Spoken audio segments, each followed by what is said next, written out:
दोस्तों अगर आपकी भी आईसीटी की फाइल नहीं बनी है, जो कि हमें डीएलएड में बनानी रहती है, एक आईसीटी का जो असेसमेंट रहता है वो हमें करना रहता है, उसकी फाइल अगर आपकी नहीं बनी है, save this video because I am sharing the content of that file with you. So चलिए जल्दी से समझ लेते हैं हमारा ये फ्रंट पेज कैसा है। तो इसमें हमारा कॉलेज का नाम आएगा, फिर क्या सब्जेक्ट में है, आप कौन से ईयर में है, वो चीज़ आएगी एंड आपका नाम आएगा। फिर उसके बाद जो हमारा सेकंड पेज रहेगा, ये रहेगा हमारा इंडेक्स पेज। तो इंडेक्स पेज में हम पूरी चीज़ें लिखेंगे कि हमने इस पर्टिकुलर फाइल में क्या क्या चीज़ें कवर करी हैं। तो ये फाइल में आपको ये सारे टॉपिक्स कवर करने हैं। फिर उसके बाद हमारा ये भी पेज रहेगा इंडेक्स का। देन हमारा नेक्स्ट पेज आता है जिसमें हमने पिक्चर चिपकाई है जो कि कंप्यूटर से रिलेटेड है। तो सबसे पहले आपको कंप्यूटर की इन्फॉर्मेशन देनी है, उसमें क्या है बेसिक डेफिनेशन आप बताएंगे। फिर उसके बाद आप पार्ट्स ऑफ कंप्यूटर बताएंगे, उसमें क्या पार्ट्स आपको इंक्लूड करने हैं। फिर अलग अलग पार्ट्स के बारे में आप बताएंगे। फिर उससे रिलेटेड थोड़ी सी पिक्चर्स भी आप लगाएंगे तो आपकी फाइल और अट्रैक्टिव रहेगी। फिर जैसे मैंने इसमें अलग अलग पिक्चर्स लगाए। उसके बाद एक हमारा टॉपिक रहेगा इनपुट डिवाइसेस का, जो इसका कंटेंट ये है आप लिख सकते हैं इनपुट डिवाइसेस में। फिर मैंने दूसरा पेज डाला है आउटपुट डिवाइसेस का, देख सकते हैं पार्ट ऑफ कंप्यूटर्स, ऐसे आप पिक्चर्स लगा सकते हैं इससे रिलेटेड। फिर उसके बाद हम देखेंगे कि हमारा नेक्स्ट पेज रहेगा फीचर्स ऑफ कंप्यूटर का। तो फीचर्स ऑफ कंप्यूटर में हमने अलग अलग फीचर्स उसके बारे में लिख दिए हैं। उसके बाद से रिलेटेड कुछ पेज पिक्चर्स लगा सकते हैं।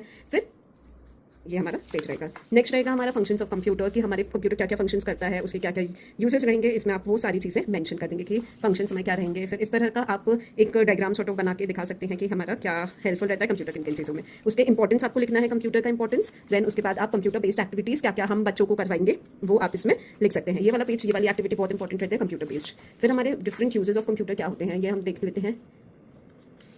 यूजेस ऑफ कंप्यूटर हो गया, फिर ये वेरियस यूजेस जो हैं उसके कंप्यूटर के, उसमें आपको वो सारी चीज़ें समझ आएगी। फिर उसके बाद हमें नेक्स्ट लिखना है एडवांटेजेस ऑफ कंप्यूटर्स, कि हम बच्चों को क्या क्या एडवांटेजेस के द्वारा बता के हम बच्चे को सिखा सकते हैं, उसकी लर्निंग्स इंप्रूव हो सकती हैं। Then what are the limitations of computer, के क्या क्या वजह हो सकती है कि हम कंप्यूटर नहीं यूज़ कर पा रहे हैं या कुछ यूज़ करने में प्रॉब्लम आ रही है। फिर हमारे वेरियस आ जाएगा प्रिंसिपल्स ऑफ टीचिंग कंप्यूटर, कि हम कंप्यूटर अगर बच्चे को पढ़ा रहे हैं तो वो क्यों पढ़ा रहे हैं, क्या क्या टॉपिक्स हम इसमें पढ़ा रहे हैं, तो आपका पूरा कंटेंट इसमें आ जाएगा। फिर हमारा रहेगा ये रेपिटेशन एंड प्रैक्टिस, हमारा रहेगा एक पर्टिकुलर कोर्स का। इसके साथ साथ आप देख सकते हैं मैंने सब में पिक्चर्स इंक्लूड करिए, तो आप भी इसमें अलग अलग पिक्चर्स लगा सकते हैं। फिर हमारा आता है skill developed in students through computer, क्या क्या स्किल्स उनकी डेवलप होंगी, कॉग्निटिव स्किल्स डेवलप हो रही है, मोटर स्किल्स डेवलप हो रही है, तो आपको भी ये सारी भी इसके पॉइंट्स लिखने हैं। फिर हम देख रहे हैं कि कंप्यूटर के थ्रू इनकी communication, social skills, emotional skills, functional skills, ये सब स्किल्स उनकी डेवलप हो रही हैं क्योंकि वो एक एडवांस वे ऑफ टीचिंग है। फिर थोड़ा सा हम इंटरनेट से रिलेटेड कंटेंट लिख लेंगे, आप ये कंटेंट यूज़ कर सकते हैं। ये पूरा मैंने भी अच्छे से फ्रेम करके लिखे हैं इसके सारे आंसर्स, तो you can use this content. फिर हमारे वेरियस यूजेस आ जाते हैं इंटरनेट के कि हमारे क्या यूजेस रहेंगे।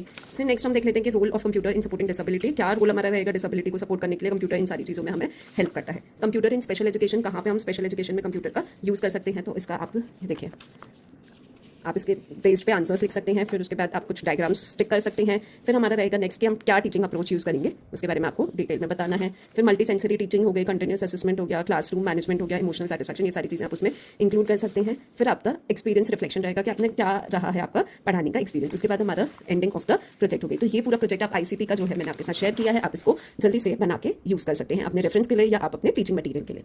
Thank you so much.